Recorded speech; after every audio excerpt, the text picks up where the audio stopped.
আসসালামু আলাইকুম। দর্শক মণ্ডলী, প্রতি বছর ঈদে আমি আপনাদেরকে নিয়ে একটা অনুষ্ঠান তৈরি করি, যেটি এটিএন বাংলায় প্রচার হয়, নাম ঈদ বিনোদন মেলা। আর আমি এই অনুষ্ঠানে প্রতি বছরই আমাদের প্রবাসী ভাই বোনদের জন্য একটা সেগমেন্ট রাখি। আমি বিদেশে যাই এবং সেখান থেকে আমাদের প্রবাসী যে ভাই বোনেরা আছে তাদের দুঃখ, কষ্ট, ভালো লাগা, মন্দ লাগা, ঈদ কেমন করে ইত্যাদি নিয়ে একটা সেগমেন্টের শুটিং আমি সাধারণত বিশ্বের বিভিন্ন দেশে শুটিং করে থাকি, বছরে এক দুবার। ঠিক তেমন একটা অনুষ্ঠানের শুটিং, অর্থাৎ এবারের ঈদ বিনোদন মেলার শুটিং এর একটি অংশ শুটিং হওয়ার কথা ছিল আরব আমিরাতের দুবাই শহরে। আমি সেখানে গিয়েছিলাম গত 28শে ফেব্রুয়ারি। আর 28শে ফেব্রুয়ারি আরব আমিরাতে গিয়ে পৌঁছানোর পরপরই সেখানে ইরান এবং ইসরায়েল যুদ্ধ শুরু হয়, যার ফলে আমি সেখানে ঘুরে ঘুরে দেখেছি।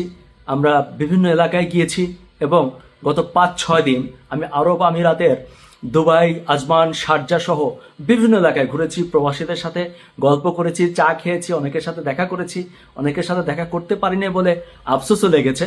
তবে আমি অবাক হয়েছি বাংলাদেশের মিডিয়ার কর্মকাণ্ড দেখে। বাংলাদেশের মিডিয়ায় বারবার বলছে আরব আমিরাত ধ্বংস হয়ে গেছে, ধ্বংসস্তূপে পরিণত হয়ে গেছে। এটা জাস্ট মিথ্যা কথা এবং বোগাজ। আরব আমিরাত যথেষ্ট ভালো আছে। আমাদের প্রবাসী ভাই বোনদের সাথে দেখা হয়েছে, কথা হয়েছে, আড্ডা হয়েছে, চা খেয়েছি, রাতে ঘুরেছি। সবাই খুব স্বাভাবিক জীবনযাপন করছে। আমাদের যারা প্রবাসে আছেন, তাদের যারা বাবা মা আছেন দেশে, এবং যে সকল ভাবিরা আছেন যাদের স্বামীরা প্রবাসে আছে, বিশেষ করে আরব আমিরাতে, আমি তাদের কথা বলছি। ভাবিরা টেনশন করবেন না, আমাদের ভাইয়েরা খুব ভালো আছে, তারা কাজকর্ম করছে, স্বাভাবিক আছে জীবনযাত্রা, এবং টেনশনের কোনো কারণ নেই, তারা ভালো আছে। বরং আমি বাংলাদেশে এসে অবাক হচ্ছি এবং বাংলাদেশে এসে দেখলাম যে যুদ্ধ তো আরব আমিরাতে হচ্ছে না, আরে যুদ্ধ হচ্ছে বাংলাদেশে। এখানে তেল নিয়ে যে হুলস্থুল অবস্থা, মোটর সাইকেলের হাজার হাজার লাইন, যেভাবে দেখলাম যে পেট্রোল পাম্পগুলোতে তেলের জন্য হাহাকার লেগে গেছে, দূরপাল্লার গাড়িগুলো টিকিট বিক্রি বন্ধ করে দিয়েছে, চারিদিকে একটা থমথমে অবস্থা, মানুষ বাজারঘাট বেশি করে রাখতেছে। এই যে আতঙ্কগুলো, এটি দেখে মনে হচ্ছে যে যুদ্ধটা বোধহয় বাংলাদেশেই হচ্ছে। কিন্তু আমি আপনাদেরকে আশ্বস্ত করতে চাই যে আরব আমিরাতে এমন কিছু হচ্ছে না। কেউ কেউ বলছেন যে আরব আমিরাতের বিমানবন্দর ধ্বংস হয়ে গেছে, মিথ্যা কথা, জাস্ট বোগাস। আরব আমিরাতের বিমানবন্দর হয়ে ডিএক্সবি হয়ে আমি এসেছি, সেখানে অবস্থা যথেষ্ট স্বাভাবিক। আমরা এয়ারপোর্টের মধ্যে আড্ডা মেরেছি, চা খেয়েছি, লাউঞ্জগুলো খোলা আছে, ডিউটি ফ্রি সবগুলো খোলা আছে, এবং আমরা সহি সালামতে চলে এসেছি, আলহামদুলিল্লাহ, কোনো সমস্যা নেই।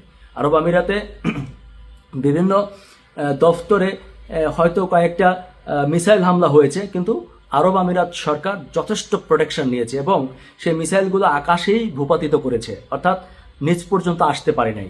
কিছু কিছু জায়গায় মিসাইল ধ্বংস করা অবস্থায় কিছু স্প্লিন্টার এসে দুবাই এবং আশেপাশে পড়েছে, সেখানে কয়েকজন আমাদের দেশি ভাইয়েরাও আহত হয়েছে। কিন্তু সেটি হয়েছে মিসাইল ধ্বংস করার পরে যে গোলা বারুদ থাকে এবং যে স্প্লিন্টার থাকে, ভগ্নাংশ থাকে, সেটি পড়ে। কিন্তু মিসাইল সরাসরি আরব আমিরাতেও ভাবে হামলা করেনি, যার ফলে দুশ্চিন্তা বা টেনশন করার কোনো কারণ নেই।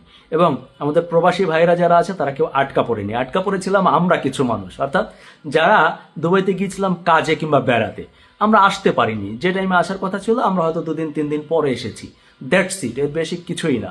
কিন্তু সবাই যেভাবে আতঙ্কিত হচ্ছেন এবং বিভিন্ন সোশ্যাল মিডিয়াতে আমরা যেটা দেখছি সেটা দুঃখজনক। আমি আরও অবাক হলাম যে আমাদের কিছু প্রবাসী ভাই দেশে ফিরে এয়ারপোর্টে বিশাল বিশাল বয়ান দিচ্ছে, কি যে ভয়াবহ অবস্থা, মিসাইল পড়ছে।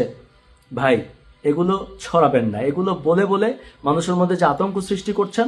আমি নিজে সাক্ষী, আমি দুবাই শহরে 6টা দিন ছিলাম, আমি জানি ওখানে কিছুই হচ্ছে না এবং জীবনযাত্রা স্বাভাবিক আছে। পেট্রোল পাম্পগুলোতে বাংলাদেশের মতো সিরিয়াল নেই, সুপার শপগুলো খোলা, এবং মানুষ এখনো সারা রাত কেনাকাটা করছে।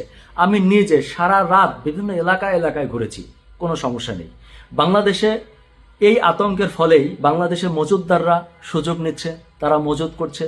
যারা তেলের ব্যবসা করতো তারা সুযোগ নিচ্ছে, পাম্পগুলো বন্ধ করে রাখছে এবং ইচ্ছা করে তেলের দাম তারা নিজেরাই বাড়ায় দিছে। এবং এরকম যদি করতে থাকে তাহলে আমাদের অবস্থা কিন্তু খুবই খারাপ হয়ে যাবে। তাই আমি সবাইকে অনুরোধ করব, মজুত করবেন না এবং স্বাভাবিক থাকবেন। সরকার যেটা বলছে সেটি মেনে চলবেন। ইনশাল্লাহ আমরা এই ভয়াবহ অবস্থা পার করব। আমি দুবাই 6 দিন থেকে বাংলাদেশে আসলাম, আমি বিশেষ ফ্লাইটে এসেছি। তবে আসার পরে আমার একটাই জিনিস খারাপ লাগছে, যে আমি ওখানে যে ভয়াবহতা দেখে আসিনি, তার চেয়ে ভয়াবহ অবস্থা দেখছি এসে বাংলাদেশে, আতঙ্ক দেখে মানুষের। আমি বাংলাদেশের সবাইকে অনুরোধ করব, বিশেষ করে সোশ্যাল মিডিয়া এবং মিডিয়ায় যারা ভুল তথ্য দিচ্ছেন তারা খুব ভালোভাবে জেনে বুঝে ওই দেশের মানুষদের সাথে কথা বলে তারপর সংবাদ প্রচার করবেন। যেসব সংবাদ মিডিয়াতে হচ্ছে বাস্তব অবস্থা মোটেই তা না, আমি একদম দৃঢ়কল্পে সেটি বলতে চাই।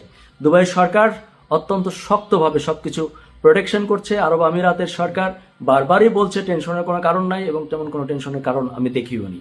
আপনারা ভালো থাকবেন এবং যে কোনো গুজব থেকে নিজেকে ও দেশকে রক্ষা করবেন। আল্লাহ হাফেজ।